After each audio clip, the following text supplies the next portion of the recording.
Ngayong araw ay lalabas na naman ako. Bibili muna ako ng aming pagkain. Hindi pa rin safe lumabas-labas kaya konting ingat lang. Medyo kinakabahan kasi baka abutan ng sirena. Hindi ko alam kung saan ako tatago dyan. Yan yung makikita sa labas ng Central Bus Station ng Tel Aviv. Ito nga, papasok na ako dito sa entrance. Siyempre, i-check yung mga gamit. Itong Central Bus Station nila parang Divisoria. Tingnan nyo naman. Divisoria ang itsura pero ang mamahal ng paninda.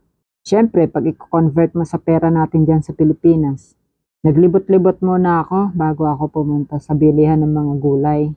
Dito sa part na to, dito yung mga Filipino food. Ito, bilihan ng mga pasalubong. At ito nga, nakahanap ako ng patola. Kahapon ko pa to hinahanap eh. Nakauwi na nga ako at ito yung mga pinamili ko. Hindi ko to nabibili kay Bananot. Hindi ko rin to nakakain doon. Kaya ngayong araw magluluto ako. Namiss ko nga yung mga pagkain ito. Buraw nga pala ang tawag sa amin nito, umataan.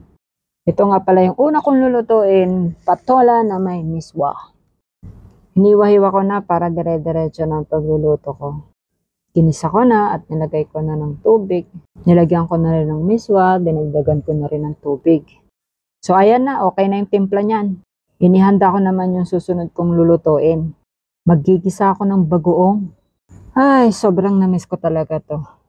Ginisa ko na at niluto ko na siya. Mabilis lang naman siyang lutuin. Kaya yan, luto na yan. Sinunod ko naman yung sitaw. Magigisa ako. Wala kasing mabiling assorted na gulay eh. Kaya yan, niready ko na nga. Ginisa ko na siya. Nilagyan ko rin siya ng 2 pritong isda.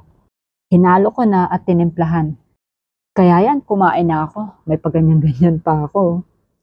Pinakita ko rin yung ginisa kong bagoong. Pero syempre, unti-unti lang ang pagkain ng bagoong. Namiss ko lang talaga yan dahil hindi ko maluluto talaga sa trabaho ko yan. O diba, unti-unti ko na naluluto yung mga gusto ko. At syempre, hinihintay ko na rin yung araw ng pag-alis ko dito. Na-excite na ako. Uwing-uwi na ako pero ini-enjoy ko muna yung buhay ko dito. Kaya tamang kain lang. Sabay vlog. Araw-araw pa rin kami nakakaranas sa mga racket dito. Walang pinipiling oras. Minsan umaga, tanghali, hapon, gabi, madaling araw. Kaya todo pray lang talaga ako. Wala naman tayong ibang magagawa kundi kumapit kay Lord. Kung mapapansin niyo sa mga vlog ko, mga ulam ko, puro gulay at isda lang. Yan kasi yung namiss ko mga pagkain. Lagi kasing manok dun sa trabaho ko.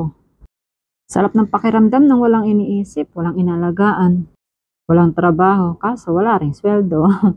O siya, sige po, hanggang dito na lang. Maraming salamat po sa inyong panonood at pakikinig. Sa susunod po ulit. Babush!